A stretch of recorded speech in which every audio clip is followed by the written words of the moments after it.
With their overtime point last night, the Blackhawks have surpassed their point total from last year, but are they better? Let's talk about it next on CHGO Blackhawks.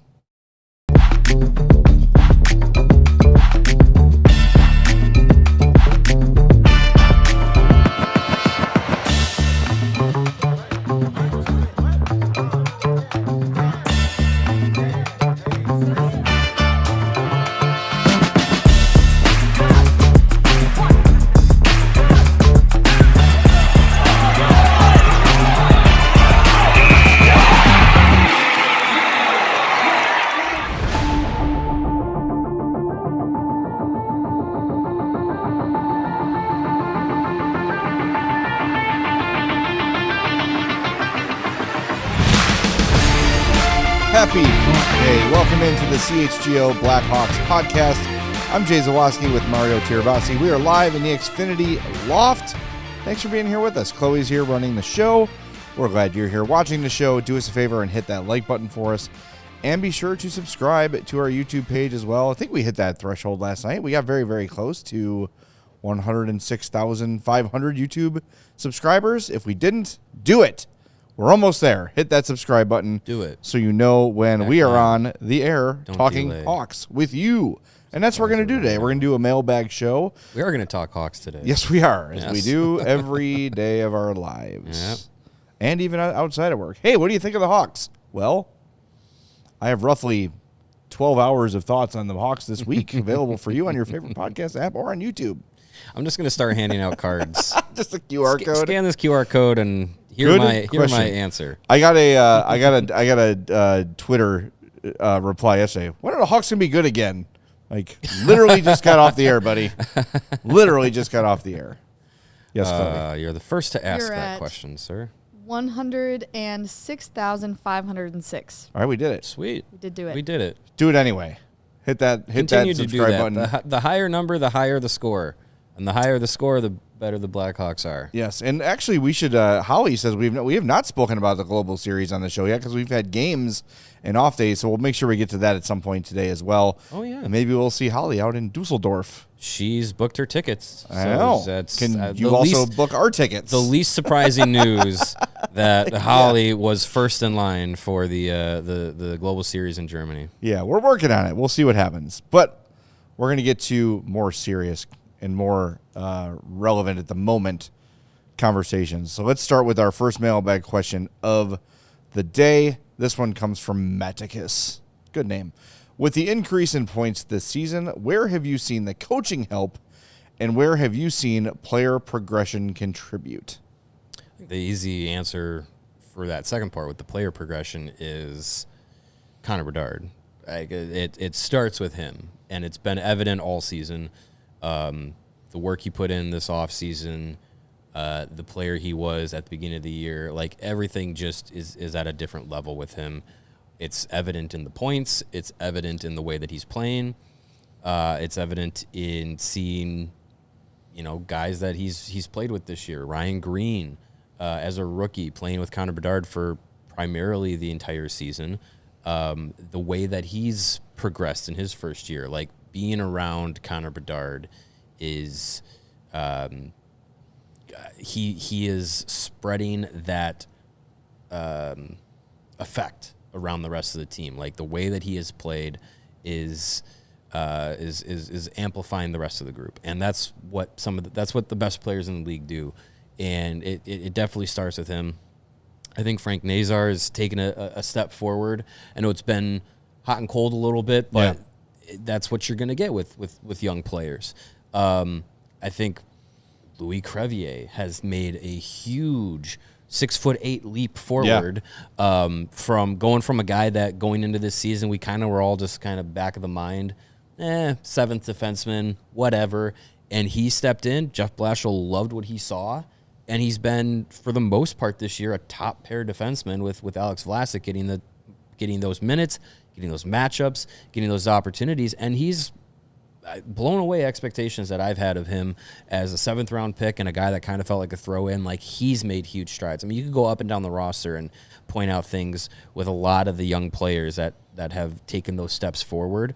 And that's what's most important. I know there's a lot of hand-wringing and hemming and hawing about the veterans of this group. Tavo's having a down year compared to his career average. Ryan Donato has had not the year that he had last year, not really even that close to it. Andre Burakovsky obviously is not at the point production that I think a lot of us hoped, and he's become public enemy number one and all that. Tyler Bertuzzi is having a really good year, but what's really important for this group moving forward is the young players and their progressions, and I think you're seeing it pretty much across the board with the guys that have been here regularly this year.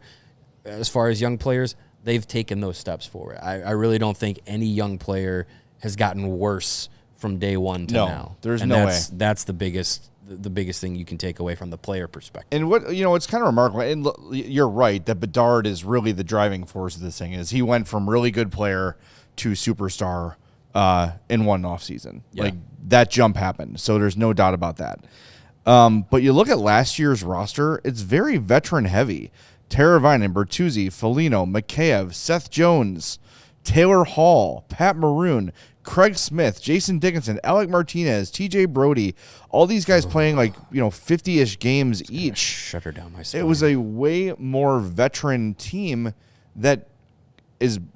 I'm pretty confident that over the next 15 games that the Hawks have left, they're going to get more points. They're not just going to barely edge out last season's total. Yeah. They're going to wallop it with a much younger roster with many more young players playing in meaningful roles. Mm-hmm. So I don't think there's any doubt that the team has gotten better, that the team has progressed. And you also have, before this year ends, 2 of your recent first-round picks will be joining the team. Sacha Boisvert, hopefully by tomorrow or Friday if the visa issue clears.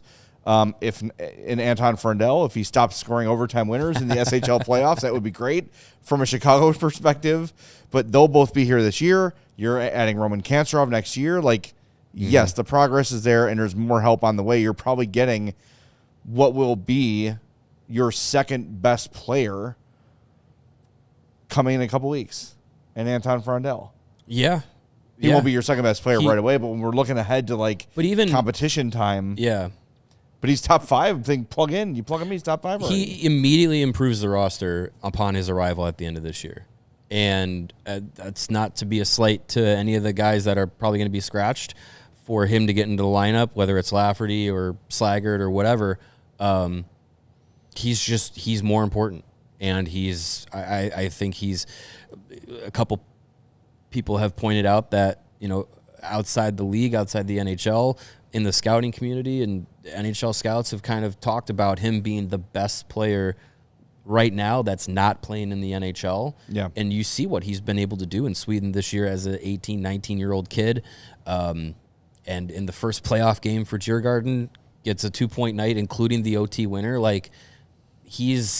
I have very high hopes and high expectations for him as soon as he steps on the NHL ice. And I don't think from what we've seen from him this year and the kind of player profile he has, I don't think that's too far of a stretch to have those kinds of expectations for him. Now, granted, of course, there's going to be a learning curve going into next year and everything like that, but I still think starting next season, he's one of your go-to players. I think so too. And I think the resume leading up to the current day today backs that up. Talking about the coaching. Yeah.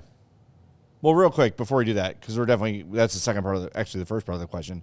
There's a lot of people in the chat saying yeah, but we don't know what these prospects are going to be yet. And that's true. And that is a big part of what a rebuild is he's referred, as Kyle Davidson's referred to it many times, like lottery tickets, right? The more you have, the more like you are to hit on some of them. Yeah. And you can afford a couple that don't pan out.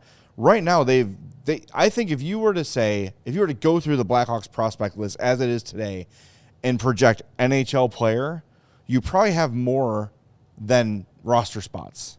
Now, it's a matter of how good is this guy going to be, right? We're talking about Lardis and Mustard and Pridham and those kind of guys, Spellacy, Vanacker. What are they going to be in the NHL? We don't know, right? Mm-hmm. I think you still have that question with Oliver Moore. We still have it somewhat with Frank Nazar. We have it with Ryan Green. We know they're NHL players, but how high will they go?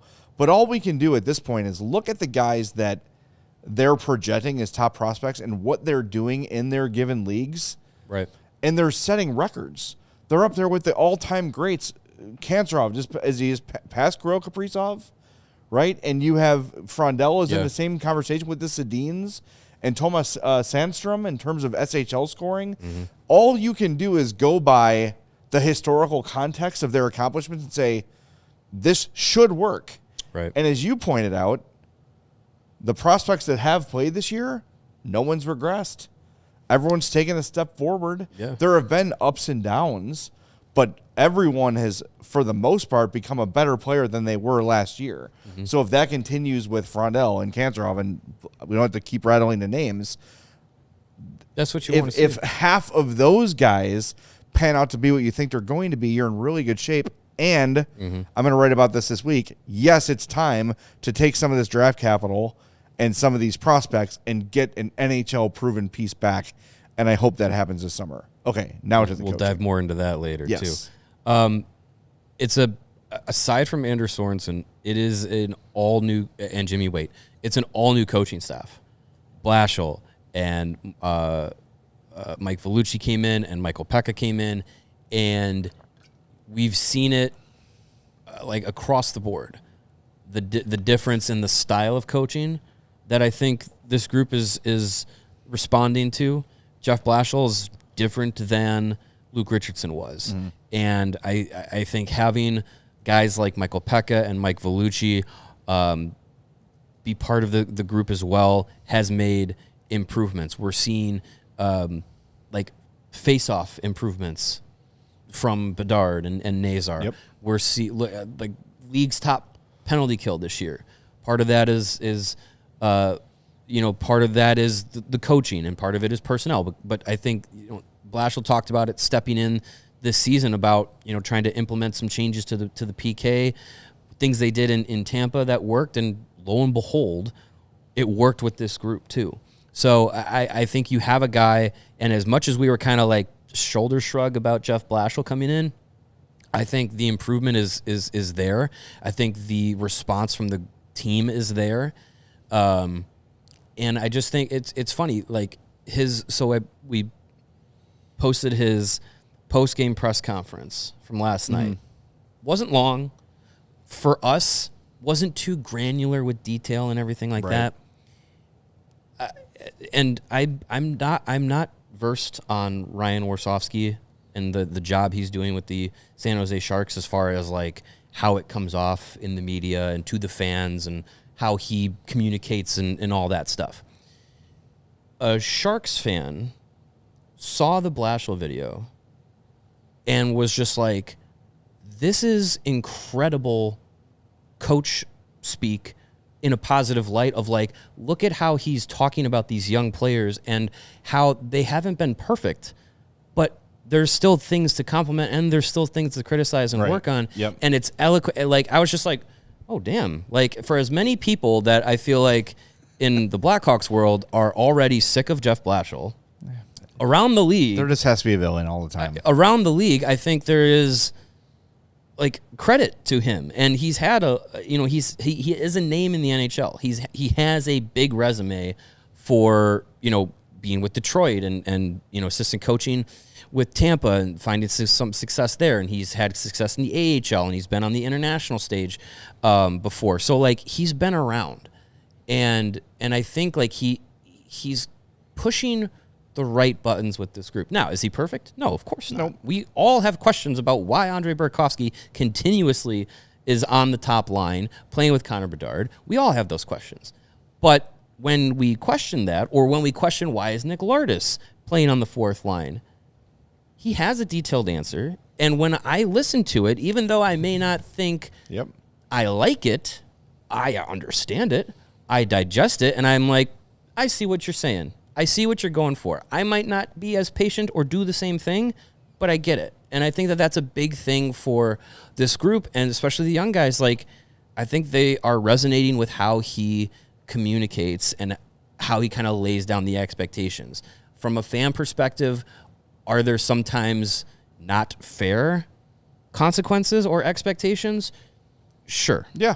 I'm not disagreeing with that whatsoever.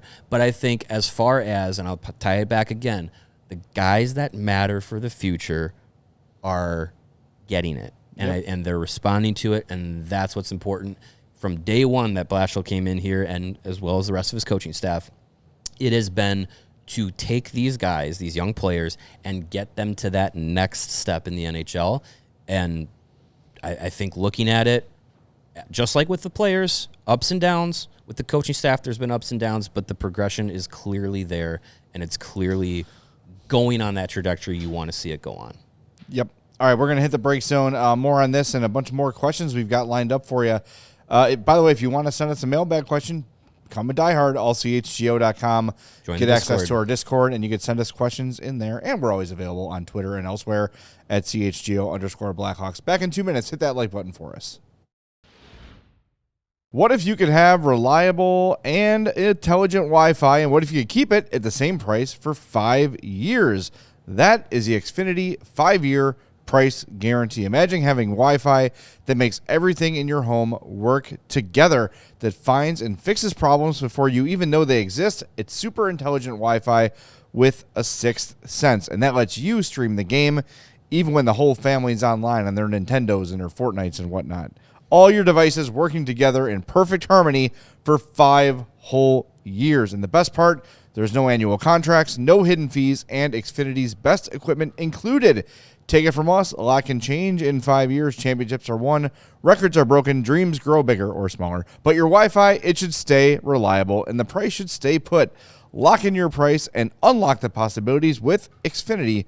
Learn more about the Xfinity 5-year price guarantee at Xfinity.com. Xfinity, imagine that. Select plans only and restrictions apply.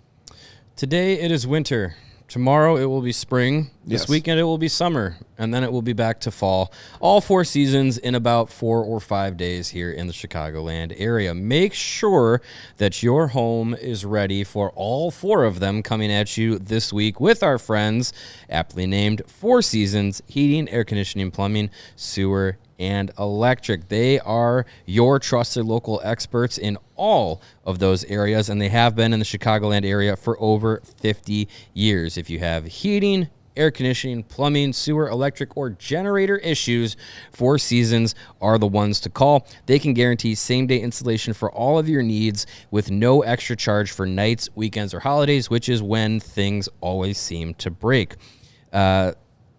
Visit 4seasonsheatingcooling.com for all of their special offers and money-saving coupons. Again, go to 4seasonsheatingcooling.com. Make sure your home is prepared. All right, we're back on CHGO Blackhawks, and before we move on to the next question, just one more thought on the Jeff Blashill thing from me is I think players appreciate understanding where they stand. I heard Zach Werenski saying that about Rick Bowness since Columbus made the change, and that's worked out for them. Oh, sure. They're absolutely on fire right now. And I think Jeff Blashill does a good job of telling guys, like, this is where you need to be. We've seen more communication from him on the ice during practice than I think we saw combined over the last 3 years. And it's not really a knock on Richardson or Sorensen. I just think Blashill has a more confident personality. He's more vocal. He's more verbal. He is more of a communicator. And guys like that, we've said this forever, like Connor Bedard is a guy who wants to be coached. Mm-hmm. He wants feedback. And I feel like the first 2 guys were like, well, we don't want to upset Connor, so we'll just let him do his thing, and then we'll kind of coach everybody else. And you saw Taylor Hall get frustrated with Luke Richardson being like, I'm scratched for what? Yeah, I've gotten no feedback on why I'm being scratched. Like, what is that? Mm-hmm. Like, I'm a former Hart Trophy winner. If I'm doing something wrong, tell me. You know, and look, Taylor Hall was not great here. There's no doubt about that. But, like, those sort of things go a long way with players. And think about last year when there'd be a complete asinine call against the Hawks, and you'd see the players, like, turn around and look at Sorensen, and he'd just be looking up at the scoreboard, and then he's asked about it, and he goes, well, what am I going to argue about? They're not going to change their minds. Okay, fine. The players are like, great, cool, thank you. Thanks for standing up for us. And it's not just Blashill. You bring in Mike Vellucci, who's been in the game forever. Long time. You bring in Michael Pekka, who is one of the most respected players of his era, who did everything right in a small frame, right? Like, was not a big player, but played a big game. Very Jeff Blashill-esque player. Yeah, it's really a good crew, and I do think Sorensen is in a nice spot where he's at. where he's just kind of like, I'm here to help the young guys because they know me. It's familiar. But I think they've done like a supplemental role for the defensive group. Yeah. And I think that's especially since that's the youngest group you have, and he's had that time with, Vlasic and Levshinov and Kaiser and Del Mastro and all these guys between Rockford and Chicago the last few seasons. Like, that's important to have that kind of continuity. Is he a long-term coach? I don't know. That's up to Jeff Blashill. Yeah. All right, let's move on to the next question here. This is going to be a topic hot on everyone's mind here as we move on through the next couple weeks here. This one from McLovin. He says, with the possible inclusion of Frondell and Boisvert this month, what would you guys deem as a, quote, success for their stint with us? What do you predict their impact will be next season? Let's do the second part first again. Let's keep with the tradition. I think Sacha Boisvert is going to play an entire season in Rockford next year. I don't think that he's NHL ready. I like that they're giving him a shot here. You start the contract early, you get that rookie contract done, and you can sign him for cheaper more quickly. I like that Davidson has done that over the years. But I would predict Sacha Boisvert as a Rockford player next year. Now, what I want to see from him when he's here in Chicago, whenever that begins, is to bring that physical element that this team has lacked. And Jeff Blashill has said it on several occasions. He has said it recently. We are not a physical team. If Sacha Boisvert wants to make an impression on this coaching staff and on this fan base, scoring goals is great. But if in his first game he ends up playing 11 minutes with 5 hits, a shot or 2 on goal in a fight, that's going to make a strong impression because that's a kid who does have what the Blackhawks lack. He is a willing combatant. He is highly skilled too. So he brings that package of physicality and grit with skill. Now, I think he probably maxes out as a third-line center. Maybe if you squint really hard and everything goes right, a second-line center. But it's going to be a guy who can bring power forward play, maybe get some power play time that will up the overall stats a little bit. I really want to see him come in Thursday, Friday, whenever it is, and just set the tone from his first shift and announce to this team, like, you need this, and I got it for you. I am providing it, ready for this fresh start, ready to make a first impression on Hawks fans and Hawks coaches and bring this element that this team has lacked all year. January 5th, 2012. 17 shifts, 12 minutes, 29 seconds of ice time. 4 shots on goal, 4 hits, a fight, and a goal. Who Andrew was Shaw. that? That's Andrew Shaw. Andrew Shaw. Yeah. And that is a guy that stepped into the NHL. That was his first game. And in the middle of the season, a guy who was a 5th-round pick down in the AHL gets an opportunity and planted his flag in the NHL. That is what I want to see Sacha Boisvert have, that mentality. Yes. Am I going to sit here and say Sacha Boisvert is going to plant his flag in the NHL game 1 and never go down to the AHL? No, I don't think that's his path. I think you're right. I think given the last 2 years, how they've gone in college for him, especially this past season at Boston, I would love for him to have that full year to transition into pro hockey in the AHL, where much like they did with Frank Nazar, Oliver Moore, Nick Lardis, what they were going to do with Ryan Green, is give those guys that opportunity to play big minutes down in a development league, down where you're playing. It's an opportunity to play amongst peers next season with the addition of Spellacy and Vanacker and maybe Pridham and all these guys as well, like probably on track to be down there as well. It's an opportunity to be at that spot. He could play a top 6 role in Rockford and play 18 minutes a night and play center and play on the power play or penalty kill or both. If he starts in Rockford, he should be the first-line center. He'll be one of the best players down there, or at least one of the most guys that's most important, and give him that opportunity.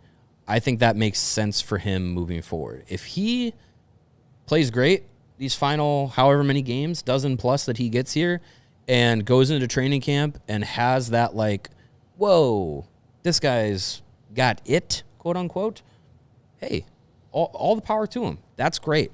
But I think for him coming in here, like, there's a lot of expectation for him to be that kind of player, that physical player, the guy who can make some plays, maybe score some goals, but also not afraid to throw the body. If he can be that guy and kind of set that tone for himself, that's what I want to see over these final dozen games. Yeah, and just to be fair, Boisvert is not and should not be an enforcer in the NHL, but he is a power forward with a lot of skill coming off a down year. So to expect him to come in and start lighting things up and being, half a point per game or whatever it might be, that's an unfair expectation. That's a bit high. But you want a guy, I think any player that has the drafted makeup of Sacha Boisvert, I would imagine he is like right now salivating for this visa to clear.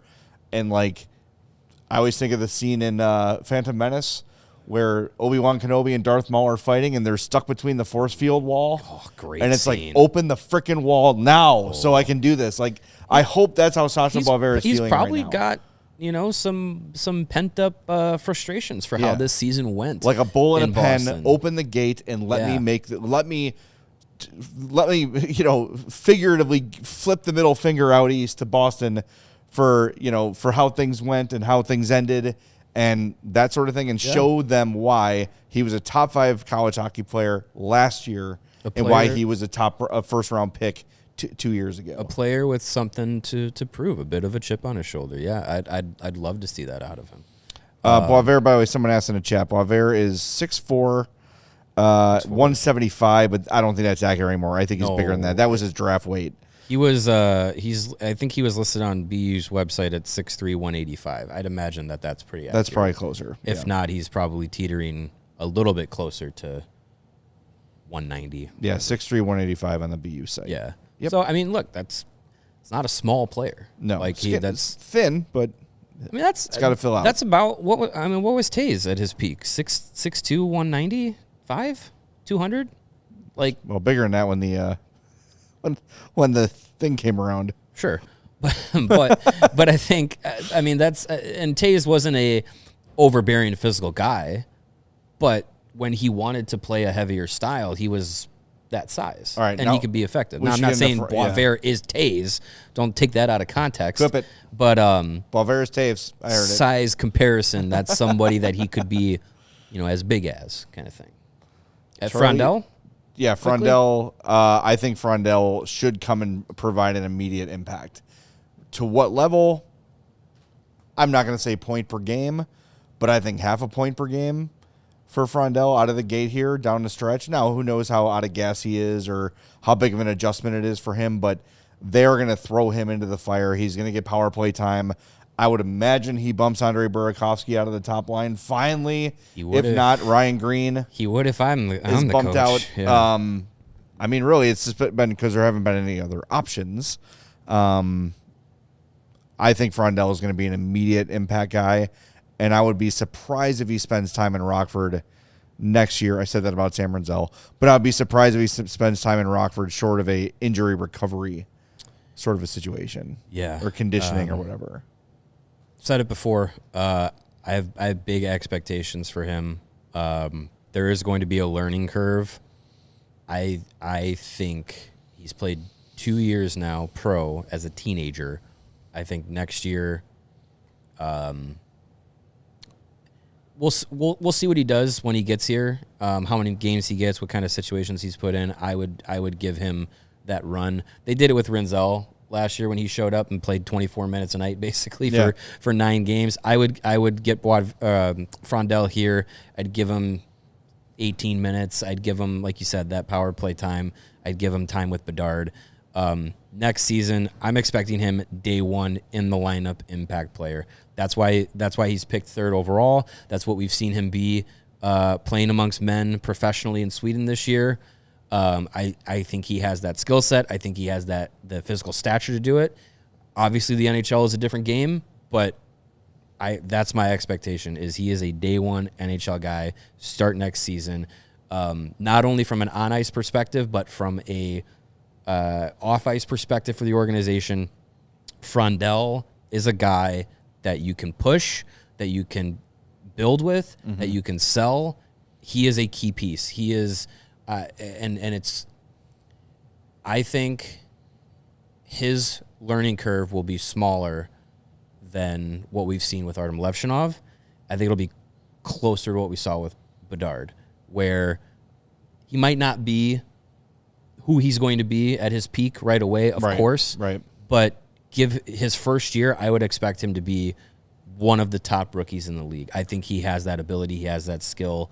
He's got the pro experience, and he's coming into a team that's going to be a lot of young guys. There's going to be a lot of excitement, and I think the best situation you can put him in is put him with Connor Bedard and let those guys play off each other, because I think their games complement each other pretty well. 100%. All right, let's hit the break zone. More on Frondell and others coming up next on CHGO Blackhawks. Good, better, best. Chicago's home to the most iconic three-word slogan in sports, and Bet365 is honoring it with a three-word motto of their own, early payout offer. Here's how it works. Your team goes up 10 points at any point in the game. They will pay you out right there on the spot. It's that simple. Bet365, where winning is everything, and take advantage of their promo. Bet $5, get $150. Any new Bet365 user can get $150 in bonus bets after depositing $10 and making their first $5 bet. Bet365, where winning is everything. Download the app. Use our code CHGO365 at sign up today. If you have a gambling problem, call 1-800-GAMBLER in Illinois. Please gamble responsibly. Must be present in Illinois. $10 minimum deposit required. Bonus bet wager excluded from returns. New customers only. 21 plus only. Time limits, minimum odds, and terms and conditions apply. In-app only and void where prohibited. The shot clock is ticking, and it's your chance to shop buzzer-beater deals all month long at Ray Chevrolet during their Car Clearance Madness event. Stop in today and drive home with 0% financing for 72 months on new Chevy models, or check out their selection of over 125 vehicles priced under $20,000. With one of the Chicagoland's largest Chevy inventories, you're sure to find the perfect vehicle for you, and as one of the top-selling Chevy dealers in the Midwest, they're able to keep their prices competitive, so you know you'll get a great deal. Plus, Ray's Price Promise lets you shop confidently because the price you see is the price you pay.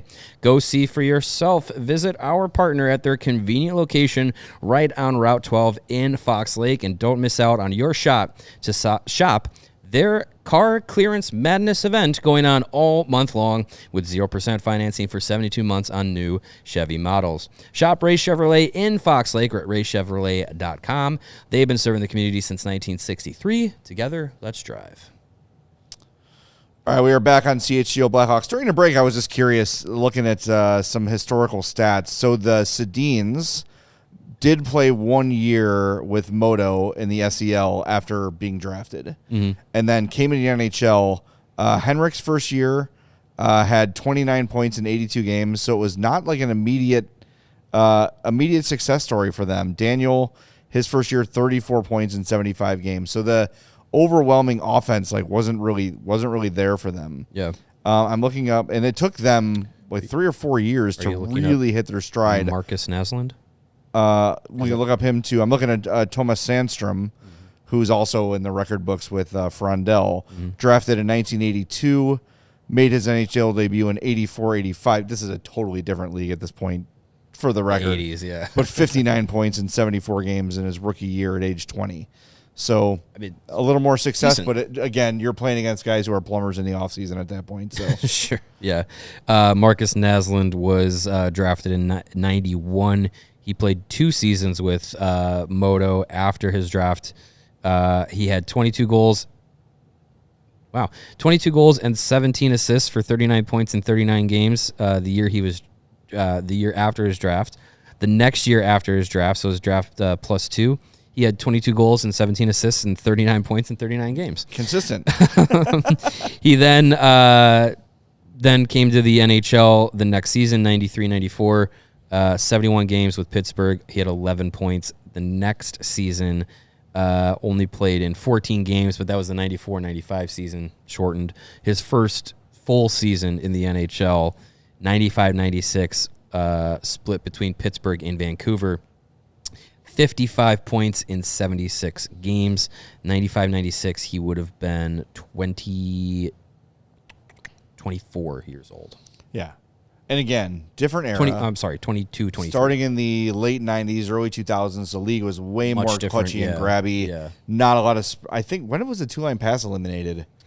The 04 lockout. Yeah, so the two-line pass was still a thing back then, so the game was totally different than it is now. And I think we're just seeing, by the way, like back in the 90s and 2000s, you would never see a 19 or 20-year-old defenseman come out and make an impact right away like Matthew Schaefer has and like Cale McCarr did. Like that would just not ever happen. Yeah. Less so at forward, playing young players was like it just didn't happen. The very old school, like Joel Quenneville-y, like you got to earn it and all that stuff. Part of it is you had way fewer teams, so you had way more veterans that were NHL ready. Yeah. And now with the league, every time you expand, you water down the talent pool a little bit, so there's more opportunities for young players. Expand. And I think teams are just really, with the salary cap too, teams are like, well, let's get this young talent up here now. They're not fully realized, but we can have them here cheap and they can contribute and learn on the fly. So it's different, but just some historical context. And just those guys. Those are the ones. Those are all the players that he joined. As teenager 20 goal scorers in the SHL or Swedish Professional League.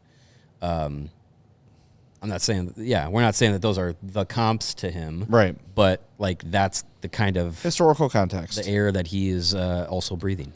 All right, we got another one on Anton Frondell here. This one is from Honcho, Mike Honcho. Loved your photo spread, buddy. Really good stuff. And especially the spread. It says, with Frondell and Kanserov being considered a Hawks' top prospects, what is the skill level of the overseas leagues they play in? AHL skill level, but maybe all the teams are the Hershey Bears? Physically matured and veteran-laden. I think so. It's actually not a bad... That's actually not that bad. So,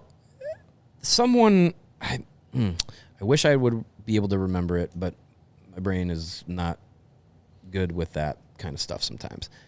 There's a comparison to, like, a similarity score comparison to adjusting AHL points to NHL points, KHL points to NHL, so on and so forth. As far as projecting to the NHL, from what I can remember, the KHL was like a 0.74 point translation. Okay. So, if you had 10 points in the KHL, you'd have 7 in the NHL kind of thing. Now, this was a few years ago. Things could switch.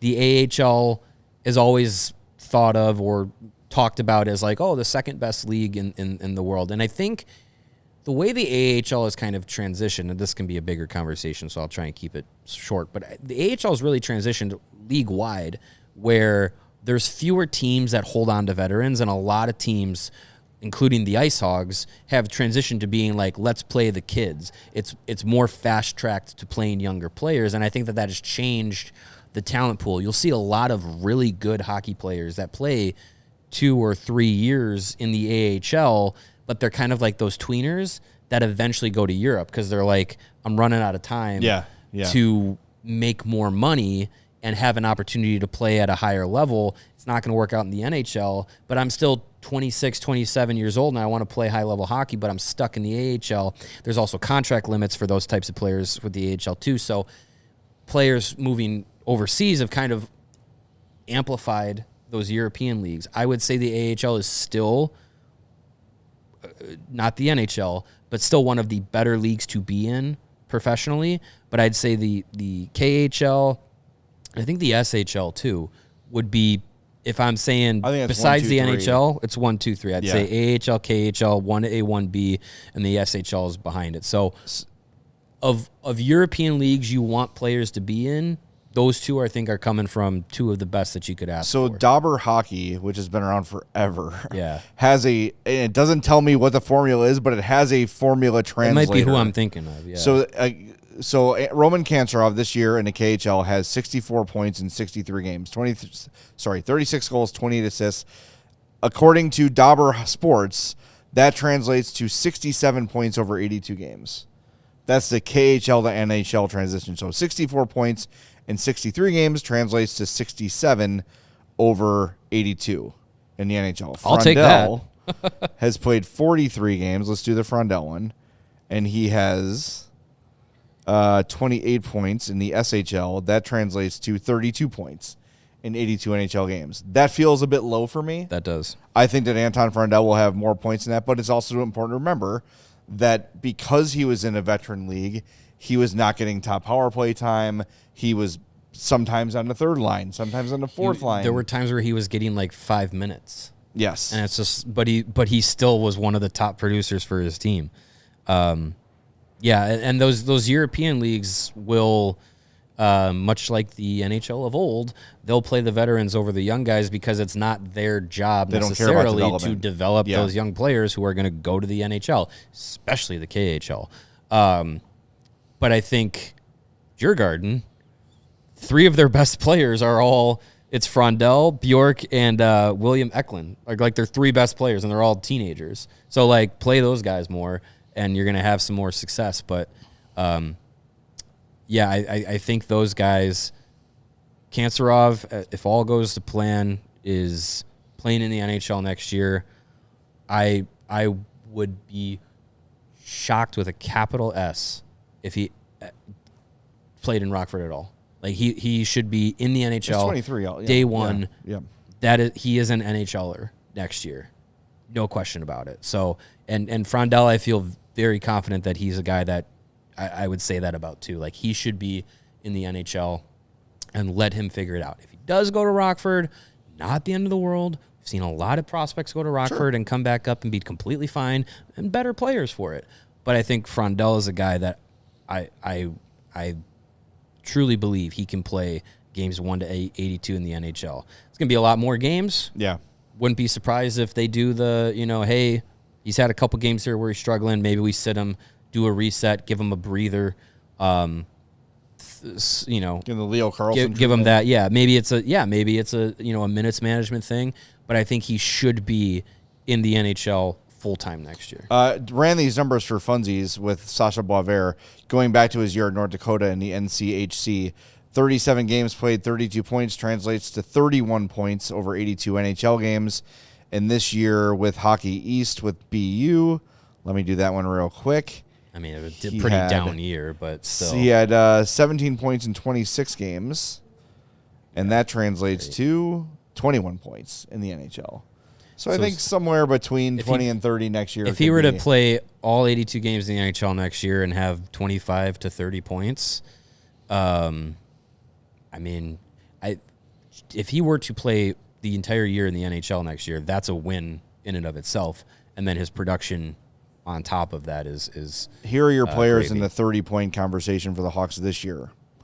Levchinov has 24. Green has 24. Mikheyev has 26. Donato has 27.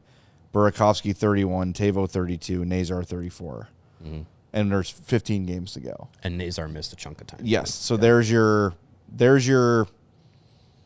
Could he put up Oliver Moore numbers next year? Ryan Green numbers? If he's here full time? Yeah. I just don't think he's going to be. Yeah, I just don't know if he will be. One other thing, too, I wanted to mention regarding Kanserov. In his final KHL season before coming to the NHL, Artemi Panarin had 26 goals and 62 points with St. Petersburg in 54 games. The next year, his rookie year with the Blackhawks, he was the Calder Trophy winner. 30 goals, 77 points. He was also playing with Patrick Kane and, that helps. A much more talented team, but still, like, that's, as far as I can remember, of a guy that's played multiple years in the KHL, that's potentially coming over, that's had that level of success, at least in the Blackhawks world, like, that's a guy that, you could maybe look at Kanserov, and not saying they're apples to apples players, but, like, that kind of impact could be on the table. Also, there's like Sergei Krivo-Krasov slander happening in the chat, and I will not stand for it. What are they saying? No, they're saying that Kanserov could be Panarin or he could be Krivo. We don't know yet. No, we do not know yet. That's the point of a rebuild. We don't know yet. Yeah, you need but time. Again, all we can do is go by what they have done at their current levels and try to project as best we can. Mm-hmm. So we'll see. All right. We have another question we want to get to today, but I know we got a super chat or two that we should try to knock out here. It's up there in the favorites. There you go. This one from Nico says, what do you think the biggest difference is between the Hawks and the Habs? Montreal have the second youngest roster in the league and are on the cusp of making the playoffs again. That's $10 from Nico. They're ahead of schedule. Or not ahead of schedule. They're ahead of the Hawks. They started this process of rebuilding before the Hawks did. And they got guys like Caulfield. And they got guys like, and they got, Nick Suzuki in a trade. And you got the number 1 overall pick, and you got Juraj Slafkovsky. And you were able to, like, Lane Hudson was a steal. They had the balls to draft little Lane Hudson, who couldn't possibly produce in the NHL. In the second round. Second round pick, because everyone was scared of how little he was. Yeah. Same thing with Cole Caulfield. Oh, he's too small to succeed in the NHL. Two of their best and most important players are Cole Caulfield and Lane Hudson. And without those guys, they're not where they're. Cole Caulfield scored 40 goals this year. He's their first 40 goal scorer since I was in diapers. That's it. Like, they have had the guts to go out and be like, look at what this kid did in college. Look what he did in junior. I'm not afraid to take him because he's a little bit small. That's stupid. We're taking him. Yeah. And they did it, and they converted on those. They've also had good goaltending this year, too. Yes. It's been by committee, but it's been good. Yeah, I mean, it's just that is a team that the Hawks can look at next year after, and be like, that's a team that we can be. Young, but fighting for the playoffs. I like Montreal. Me too. I like what they've done, how they've done it. They've done it not strictly through the draft, and they even have good players that aren't even there yet. Michael Hayes is a really good player. David Reinbacher is yet to make his debut. He's not played yet. Jacob Fowler hasn't played yet. Jacob Fowler is a guy that's like in net, a really impact player like that. They're a good, really good team, and you piece it together with some good veterans too. Like that's how it's done.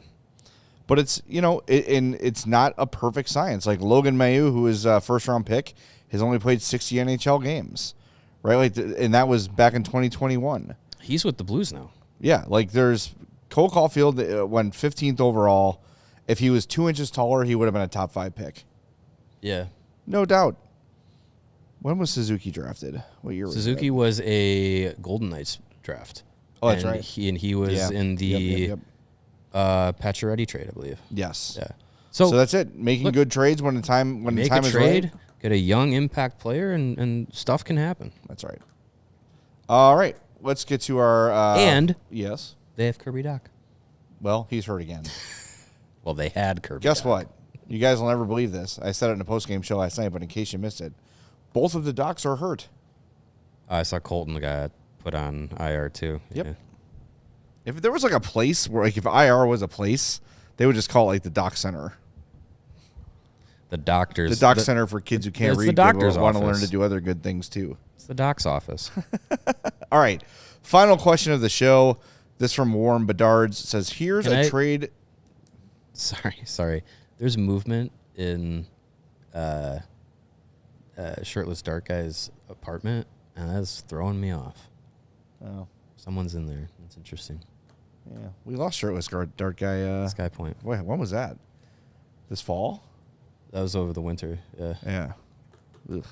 Tough. Get out of there, jerk, whoever you are. We don't like you. All right, Warren Bedard's said, here's a trade scenario for Matthew Knies. I think this is probably a framework, but curious what you would add or change to Chicago. Matthew Knies to Florida. No, to Toronto. Thank you. I'm reading ahead. Florida's 2026 first if they don't get it. Korchinski, Lardis, and another mid-high prospect. That might be a little low. I don't know if the other... I think Kevin Korchinski at this moment does not have a lot of value. I think he might be the final piece to something, but he is not the key. He is not the key prospect. Lardis, I think we are higher on Lardis than people around the league might be.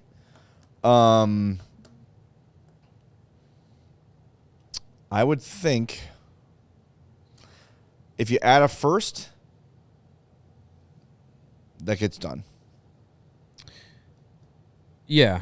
And I would do it. The players that I'm saying no to Toronto for the deal is Bedard, Levshinov, Frondell. That's it for me. I'll throw in Nazar. Can't touch those 4. Anybody else, I'm very much open to the conversation.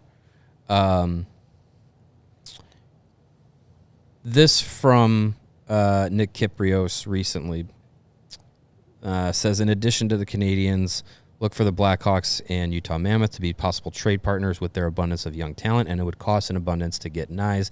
The Leafs would be looking for 3 or 4 quality pieces, including multiple high-end prospects. So, to the trade offer, Florida's first this year, if the Hawks don't get it, means it's an unprotected first next year. I think Florida's going to be better than a lottery team next year. So if I'm Toronto, I'm thinking, okay, a mid-first round pick? Sure. Blackhawks also have, 2 first-round picks next year, 3 if Florida's shifts back. Right. They also have Edmonton's first. This trade would happen once we know if Florida is in the top 10 of the lottery or not. I would give them the Florida pick. I'd give them the Edmonton pick. I would in that trade, Nick Lardis. Look, I really like Nick Lardis. I think he's got a good future in the NHL. I think Matthew Knies gives you more than Nick Lardis does down the road. He's a guy that gives you an immediate improvement. He's a different style of player. He's a style of player the Hawks don't have. So, hypothetically, if Lardis is involved, sure, I'm okay with that. If a guy like Oliver Moore is in there, I think I'm okay with that because of who Knies is and the impact that he brings. It could be someone that's not in the NHL yet. It could be Nestrasil. It could be a guy like Vanacker. This is why you have so many first round talents, so many first round picks. And if Toronto is moving Matthew Knies, they are waving the rebuild flag. And they're probably going to try and do it while holding on to Matthews and Nylander and all that stuff, which that's their prerogative. But if you're getting rid of a guy like Matthew Knies because he's going to get you the most, they have to make it worth their while. And I think if you're looking for young players that you're building to move forward with, like guys that have already played in the NHL would be more enticing than a Korchinski or a future piece or someone who's in college or junior or anything like that. So I would imagine, with me, my 4 untouchables, I would imagine Moore and Lardis and maybe Green and those guys are on the table. And I think for Matthew Knies, for the immediate impact, cost-controlled type of player he is, you can put him on a line with Bedard. If you gave me Knies, Bedard, Frondell, let's start cooking here, right? Yeah. By the way, down year for Matthew Knies. He's got 57 points in 66 games, 18 goals and 39 assists. He's 23 years old. He'll be 24 in October.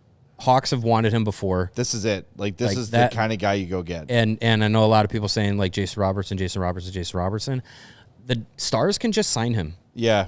And they want to. Situations and they want to. Yeah, well, let's put him on LTIR. So if you're looking at a team that does. By the way, all this we're saying, Jason Robertson too.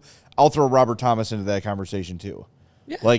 It doesn't just plug in Robertson, Knies, Thomas. And look, for me, if I'm going in the order of if it's all the same, I would say Robertson, Knies, Thomas. For who you would want? In that order? Yeah. But trade package to me is very, very similar. All those guys are immediate impacts for types of players you don't have. Well, Robertson's 26? He'll be 27. Robert Thomas is 20. I think he's similar. Yeah, he's older. So Knies is 23. Knies will be 24 at the start of next season. Yeah, so that's why I think I would put Knies over Thomas.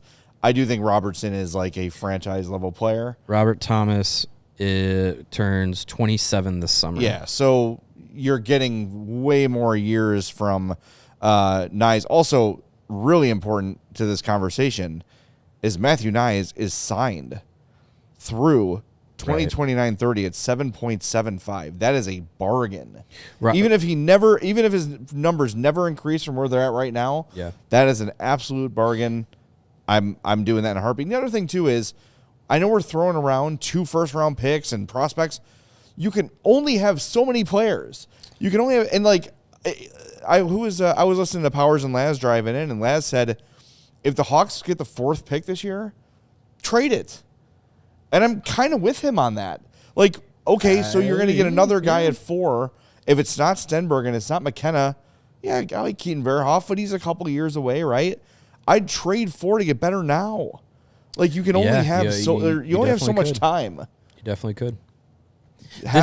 We just talked about the newts that the Canadians have had. Of like, hey, let's do it. Let's pull the trigger on this move. Let's take the kid who might be too small. Have that aggressive attitude, and we know Kyle Davidson loves Matthew Knies. Almost got him, if not for Brendan Shanahan. For a much cheaper price. Fine, but now he has proven that he was who you thought he was. Go get him. Yeah. If he is available, beat Utah, beat all those other teams you mentioned, and go get Matthew Knies. There's no excuse to not do it. You've got everything you need to get it done. And for me, if Frank Nazar is part of the conversation, fine. I love Frank Nazar. Great kid, dynamite in the locker room, good-looking guy, very easy to root for. I think his best years are well ahead of him. But if it's Matthew Knies or Jason Robertson and Frank Nazar is the difference in getting that done, yes. Yes, do it. And maybe it's Nazar and 2 firsts instead of 2 firsts, Korchinski, Lardis, and Moore. Right, yeah. Right? Like, okay, fine. But yes, untouchables for me. Bedard, Frondell, Levchinov. It ends there. That's it. And probably Spencer Knight. Well, yeah, no, you're not getting rid of Spencer Knight. That'd be silly. This is the healthiest the organization has been with regards to Kyle Davidson's tenure and the rebuild. When he took over, the prospect system was basically nothing. And now you've got an overabundance of players that teams that are trying to, rebuild or whatever, now that they're going into those positions, or they've got players that they can't afford or can't keep or whatever it is.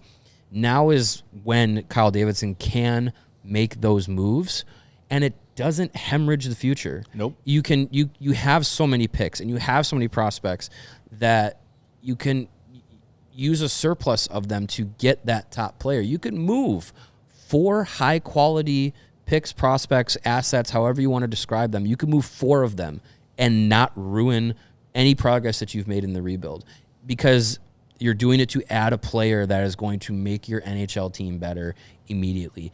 And we've seen, even just like through free agency, the addition of Tyler Bertuzzi, how he has helped this team and these young players. Add in a guy that's at a completely different level than a Bertuzzi on a table. Add a guy that's in one of those upper tiers of the NHL, that's, in this case, Matthew Knies, 24 years old. Like, he fits right into the timeline. He's cost controlled. Like, he is a guy that you put in your top 6, top line, and you run with it. You just imagine Bedard, Frondell, Knies, Nazar, Kancherov, Green, Bertuzzi, Tava, like whoever you want to say, free agent next season X, right? Like whoever you might draft. And if you're not trading number 4, number 5, or whatever it might be for the Hawks this year, and you're trading the Florida pick or the Edmonton pick, whatever, you're still getting top 10, top 15 picks, even if next year they're really, really good. Like, not the Hawks, not really, really good, but I mean, like, not in the top 5. Yeah. Like, fine, you're still getting good picks. Mm-hmm. I don't know. It's... Yeah. And Spunky says the Leafs would be dumb to trade Knies, but they've got to do... The Leafs have to do something. This thing is toast. They should be the first thing the Leafs should do is trade Austin Matthews. Their organization is so broken. You're going nowhere. Their organization is so broken. We are in overtime, by the way. If you're watching on the Fast channel, switch on over to allchgo.com to continue the coverage. So the Maple Leafs. Yes. Their organization is so broken. We saw what happened when Matthews got knee on knee with Radko Gudas, and no response. No one gave. We're in overtime now. We're off Fast channel. No one gave a flying fuck on that team, and you have a captain that no one's going to stand up for. You have leadership groups in a leadership group with Morgan Riley and William Nylander post game saying, yeah, we would like to respond, but I didn't really see what happened when they're directly looking at the play that happened. If you see your captain grabbing his knee, figure it out later. Someone saw it. You have a coach that is not right for the group you have. Oh, my God. That's going nowhere. It's like he's not even there. Falling on deaf ears. You have a GM that no one believes in, and you have an ownership group that will not do anything to improve the team. They are so broken. They need to completely, like Marner was the tip of the iceberg, they need to completely wipe the slate clean in Toronto. And is Toronto a market where you're going to go into a rebuild like we have in Chicago here and be okay with it? I don't think so. But that is what you need. That is what that team needs to do, because who they have now and who they're kind of banking on going forward is not going to get it done, has not gotten it done. And they need to completely wipe. They claim to know hockey in Toronto. As good as Matthew Knies is, he is not helping you get anywhere that you want to go, I'll say, over the course of his contract. So, yeah, he's a good player. You want to keep him around, sure. You want to keep doing this? Fine, be my guest and keep being short of your goals and keep being a punching bag for the rest of the league. If I'm in Toronto, I am completely changing things out. They need a complete change. Well, and it's not easy to do. I understand that. But being in around an organization that's rebuilding in a big city like Chicago, that when hockey's great, they love it. And a market that is hungry for a hockey team to be good. I'm not comparing Chicago to Toronto because it's not the same, but that's the direction they need to go. So they do need to trade Matthew Knies. It's beyond him. It's Matthews. It's Nylander. They have to go scorched earth on this, because the Leafs have been trying to do, and this is what there's still people that interact with us on the show, on social media. They're like, sign some players and get some talent here. Come on. And that's what the Leafs and the Rangers and the Canucks and the Flyers, and they've been doing it for years and years and years and years and years, and they just refuse to rip off the Band-Aid and go about things the right way and do it through the draft. You have to do it that way. These teams are not, like, Florida's a big exception, where they've been able to add free agents and make trades, and like everything has worked out for them, right? Like everything has fallen in line perfectly for the Panthers. So fine, that's an outlier. Like the teams that are like, look at Colorado. Colorado is so homegrown. And then when it's time, you add your Brock Nelson. You make your big deadline deals and add Adri. Right. Like and then you bring those pieces in when it's, hey, we're already going to probably win the President's Trophy. Let's add 2 more star players and just really, the Hawks did that all the time. Mm-hmm. It was Vermette. It was Brad Richards. It was Johnny Oduya. It was Brian Campbell round 2. Like, they would find those guys to get them over the hump again. And sometimes it wasn't even the sexy guy. Like Brock Nelson, better than Michael Handzus, but like Michael Handzus, people are like, oh God, this guy, he always found a way. He worked to get it done in the playoffs, right? Yeah. Like, that's the sort of thing, but you have to start from scratch. Are you going to hold on to Austin Matthews till the rest of his hair is falling out and he's 35 years old and his best years are behind him, and then maybe you get back to where they were 2-3 years ago, where they were one of the 5 best teams in hockey? You have to rip the Band-Aid off and do it. And I know Toronto won't tolerate that. If they claim to know hockey the way they claim to know hockey, then they should embrace that situation. Is it going to suck? Yep, it's going to suck for a few years. It has sucked here for a few years. But the light at the end of the tunnel, I think, for Hawks fans is there. It's what we started talking the show about. They're a point ahead of last year with 15 games to go. Your franchise player that you tanked everything to get is here and has arrived at superstar level, right? Over a point per game. The other young players drafted after him are on their way too. That's it. Yeah. That's how you get there. But message to Kyle Davidson, when you're at the point you're at now is the time to act and add. Yeah. Because Keaton Verhoff or whoever else you like in this draft, from 4 to 10 or 3 to 10, they're years away, and it's time to accelerate this thing, and not just for anyone, not just for the sake of doing it. Knies, Robertson, Thomas, that level of player, go do it. Go do it now. Mm. Absolutely. Leafs feel like they are on the back nine of the course like the Hawks were post-Cups. Without the Cups. Without the Cups. And, not saying that, 2015, 16 is when you start selling off Taves and Kane, and I'm not saying that, but look at what happened. You went through 15 and 16, you went through 16 and 17. That 17-18 season should have been the signal of this isn't going to work. Was that the year he sent the long-term. letter? Like, we're rebuilding on the fly? What year was that? No, that was after the 18. That was basically. It was the year before they got Jones.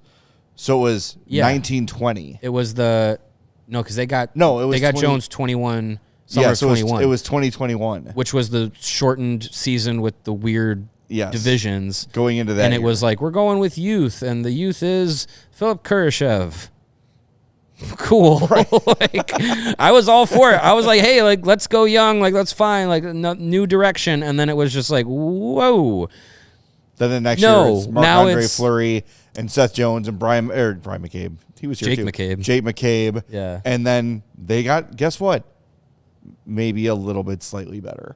And that's what so many people want them to do is just go have big win free agency, have all the write-ups in the Athletic and Sportsnet be you how also you had a still great had Jeremy offseason. Colleton.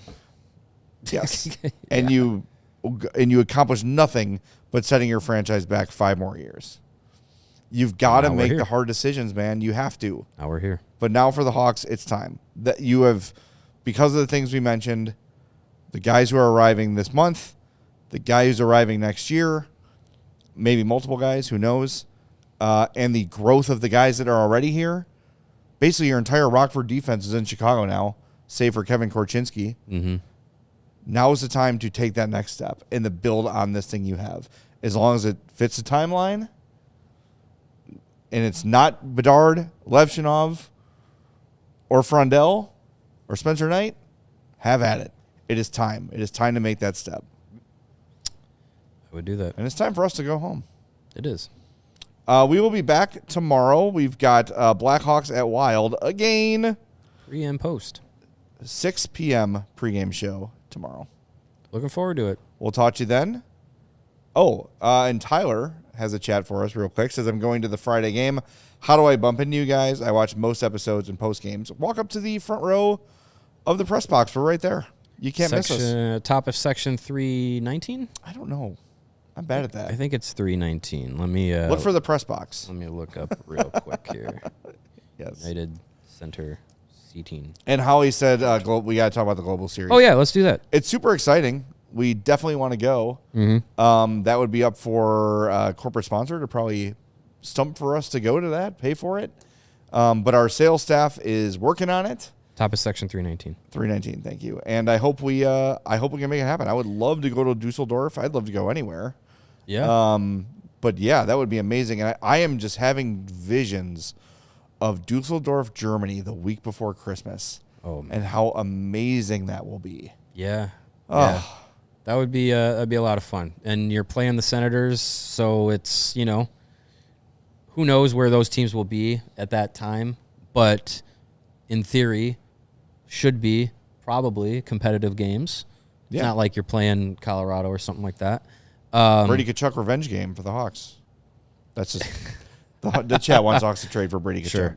Sure. I think Next mailbag. being it's really awesome that the Hawks are going to be involved in something like this.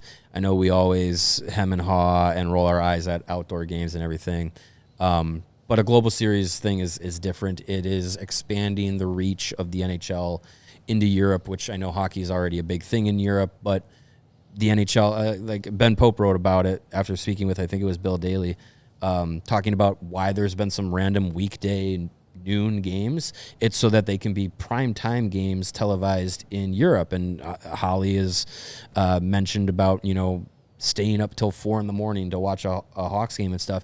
I've seen things, I think it's Sky TV, I think it might be. Mm-hmm. They've gotten rights to NHL games. Like, that's a big step in the UK to have NHL on TV regularly. So the Hawks are, a go-to for the league to be one of those marketing, big market teams that they can always push. And next season, it's going to be a lot of young guys, a lot of exciting players, Bedard, Frondell, Nazar, they have a lot of young, exciting, marketable players. Who knows? Maybe another European is on the roster. Ivar Stenberg, with the luck of the draw. That'd be amazing. That's another guy that you can, push to the European market. You got Tavo on the team next year. You got Burakovsky on the team next year. Who else is European? Maybe they re-sign Mikheyev. That's part of it too. Arvid Soderblom. Is moving tickets in Germany like crazy. Maybe on the team. Lev Shanov, European players, they'll push those guys.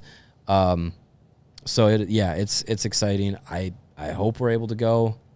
It'll be a good time. It'd be cool. Yes, we are. If you want to help us out, becoming a diehard goes a long way. Sure does. Buying some merch goes a long way. Get the company in good shape. But for free, hit the like button. For free, subscribe. Same thing on your favorite podcast app. That helps us out big time too. Can we pan the camera onto our YouTube 100K? Or I'll break the set. Well, Mario just broke the set, so we need 10 more super chats to get a new mic. There's our 100K YouTube plaque. So thank you to everybody who got us there. And we are well over 106,500 right now.